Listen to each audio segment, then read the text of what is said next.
We are discussing about Rolle's theorem. Now, what is Rolle's theorem? We will define it, we will also explain it. But the main thing is, what is the concept? So this is the theorem in front of you, and we will be able to solve the problems also after understanding this. But what exactly is the basis of this theorem? What Mr. Rolle has indicated. Okay. Now, just understand with a common example that you have a girlfriend. Okay. Now, your relationship is a straight line. It's going very well, no problem at all. Now, after certain point, your girlfriend is loving somebody else, or your things are not going well. So she is going somewhere else, okay, meeting some other friends, etc. It may be possible she will never come to you back. She will never return to you. But at certain point, it is, or it may be possible that she can come back to you, okay. Now, this straight line is your love line. Now, she can think one time, she can think multiple time to return to you or come back to you. So this may happen one time, this may happen many times, because it all depends on her mood, her relationship with the other people. Okay, so maybe she may come back, she might not. Okay, this has to be understood very well, because once she thinks about coming back to you, she may think multiple times, but she has to think at least one time to return back to you. So at that point where she actually thinks that, oh, that you were better than other people. So if I just draw a line at that point of return when she thought, so these two lines are equal, that is, they are parallel. Okay, so this is the practical view of Rolle's theorem. Now let us come to the mathematical view. Okay, now concept you understood. Okay, a point of return is what we are talking about. So we always start with a function in Rolle's theorem, or any calculus thing or any mathematics. We always talk about function. So we put some x, we get some y depending upon the function. It can be x squared, it can be sine pi, etc. So for every x there will be a y value. So there will be a range and domain. So when we have a function, we deliberately say that at this range or domain, it should be domain. Now this is a continuity. Your relationship has to be continuous.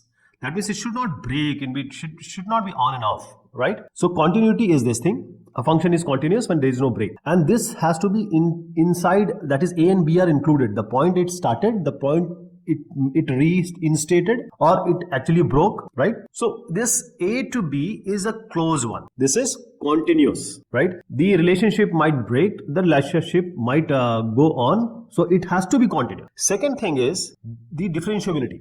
Your relationship should not come to at this peak where it can go anywhere. There may be point of return, there may be point of no return. So differentiability means there is no peak. Continuity means there is no break, right? So the function has to be continuous in the closed interval and differentiable in the open interval. Open interval means a and b are not included, because in differentiability it is always possible that at start and end point there may be some, because it might take some time to get in love, right? So these a and b are not included in differentiability, but they are included in continuity, right? So Mr. Rolle is saying that when we start with a, that our relationship start, and this is A point, this is B point. Now, after all the roller coaster in your relationship, emotional and thinking, and your togetherness and non-togetherness, there is a continuity. Okay, there is a differentiability also. And after some time, that is from A to B, you are meeting again. So there has to be some point between A and B, that is C, at least one point. I'm saying it may be multiple points, but it has to be at least one point where there is a point of return, and this point C should lie between A and B. Okay, if you are at B and you get married to somebody else, then if she comes back, it doesn't matter. So the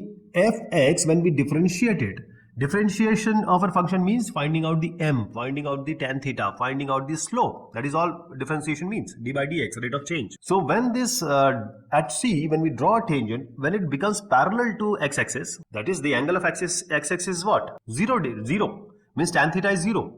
Okay, and the slope is 0, the x-axis. When it is parallel to x-axis, when we draw from C a tangent, that means that it is parallel, and when the parallel is computed using the differentiation, this is 0, f dash c is 0. Okay, so let us see for more example. If you start a relationship, it all goes well from A to B. This is a straight line, so there is no issue.